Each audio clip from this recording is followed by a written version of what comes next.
Chapter 288 of the My Hero Academia story began with a rather interesting location provided to us, that of a massive military aircraft cutting through the sky. With that, there is a very one-sided conversation being had, as for the sake of a mystery, we as the audience are kept in the dark as far as who exactly is being deployed here. At the very least, this mysterious figure is apparently someone who has yet to fully recover or heal.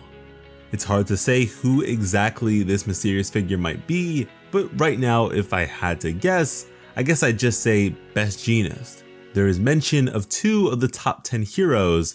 The silhouette has tight-fitting clothing from what we can make out, and there's mention of incomplete recovery, so it just sounds about right. From there, unlike the perspective provided us by previous chapters, we are not focused on the fight against Shigaraki, but rather the mayhem to come from the rampage of Gigantomachia and the kill order of the Paranormal Liberation Front being enacted. Here, we get various hero communications going out and on about the overwhelming danger Gigantomachia poses to the various cities and to the populace that inhabit them, that he is just too fast and too strong to really handle. It's an overwhelming situation to deal with, even with their numbers in mind. Buildings are falling apart left and right, and the danger levels have risen to never before seen heights. We have a hero who I wish we properly knew, because it's a commendable statement that says how it's up to them to protect the people, even if it costs them their lives, as this is what they're here to do, and it's their failure that has allowed for such a situation to transpire in the very first place. And that is some heavy accountability right there. I mean, we've seen it firsthand just how corrupting a society so enthralled by heroism can be, especially thanks to Stain and such. But I must say that when it really comes down to it, even the most vain of heroes does show up and put themselves on the line to save the day.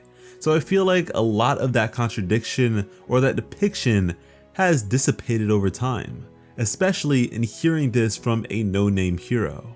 Following that, we have Skeptic analyzing the situation by way of his laptop that seems to be connected to satellite surveillance, which I may only assume is thanks to that corporate money. Apparently there isn't an overwhelming number of these things, but enough to survey the situation and plan and react accordingly to the proceedings of the heroes. But as this is being overseen, Mr. Compress made a certain observation that would pique the interest of the young villain Toga. After only just talking about them, we now have some UA kids being spotted here. Specifically, Uraraka and Sue, the same 2 characters Toga encountered during the forest training arc. And now that I think about it, Uraraka and Sue are pretty close these days, huh? It's kinda hard to come by a scene where one is without the other these days, which is believable writing to me with how many different friend groups there seem to be with Class 1A alone. But yeah, the moment Toga sees this, she rushes to Mr. Compress for him to give her her gear so she can head on down. And he does so reluctantly, regretting having informed her, as now she's headed off on her own in troublesome territory. And in this particular moment, Toga is pretty one-track minded, as the feelings she's been having in regards to the death of Twice have just been eating away at her. And with her being such an impulse-driven character, this is an itch she needs to scratch right here and right now without compromise. And there's a bit of bickering over this, but these people are all deranged in their own right, so it really doesn't amount to much. However, Spinner does say something here about how they're all bothered by the untimely death of their comrade. And with Dabi being there, I'd certainly say some more than others, but yeah, they lost their nicest member. Someone who considered their band of misfits a proper family. And with a desire for expressive freedom being one of the driving forces behind their various escapades, if Toga needs to do this, then that's just what it is, and they won't hold it against her. Ultimately, they just want her to make it back to them. And it's this weird, somewhat touching moment amongst these villains that I'm sure is there to further humanize them all, but if I'm being honest, to me they're kinda just a bunch of anarchists without a semblance of a sound business strategy. Unrestricted violence and a constant state of fear do not make for a successful nation. I mean, even ones that may be demonized by our culture aren't entirely based on such things, instead rationalizing certain acts under the guise of patriotism or nationalism, but I digress. Going past all this, we get to see Uraraka reacting to the behemoth that is Gigantomachia wreaking havoc in the background, and it is truly a terrifying sight to behold. People are being evacuated as fast as possible, but it's still very much a tall order for these heroes. And as Sue was saving a few people from a building, some debris would pose a threat to her safety, as we'd then be given a proper look at Uraraka's new gear in action as she saves them all. It's definitely a major improvement for her, as without it, there's no way she'd be able to accomplish such a feat so fast. So I find myself looking forward to seeing it in a combat scenario all the more. From here, an elderly woman would beg for the aid of our young heroes to help her husband evacuate, to which Uraraka immediately goes along with, now splitting from Sue.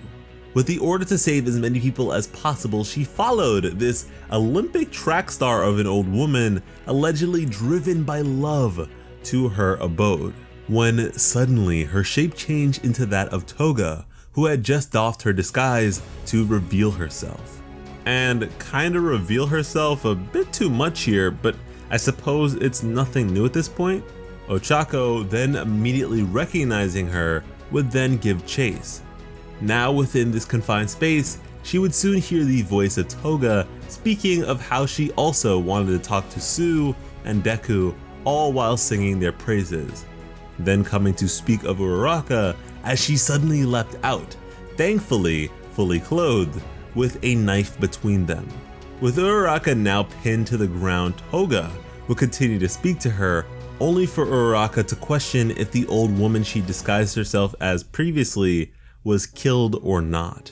And in remembering the pain of Sir Night Eye's passing, she declared that she'd save as many people as she can, and that if Toga gets in her way, she will be the one to take her down here and now. And I am certainly excited. This is what we have been waiting for. Months ago, we made a video on how Uraraka has been lacking in the story for a while now, with her fight against Bakugo during the sports festival being her last standout moment. But here we are, as we predicted, being given a fight between her and Toga that stands to give us yet another chance to see Uraraka be cool, and most importantly, be a hero. Now, I do still feel that Toga takes Uraraka for sure, but with these new gadgets and such, Uraraka certainly has a newfound grasp on her quirk that cannot so easily be replicated, even by the likes of Toga. And although the means to which it may be accomplished are still unclear to us, I imagine that Uraraka will actually succeed in taking Toga down. If anyone should do it, it's Uraraka. But what do you guys think? Do you even want Toga to be taken down here? And if not, what else do you expect her to provide to the story from here on out? Let me know. And if you'd like to support what we do here, bringing multiple anime and manga videos to you a week, be sure to head on over to Patreon, where we have several rewards available for your generosity. And if you're as hyped up for this fight as we are, be sure to subscribe to the channel, because when it comes to bringing you some of the best My Hero Academia content on the platform, Plot Armor has you covered. As always, I am Slice of Otaku. Thank you all so much for watching, and have an awesome day. I love you.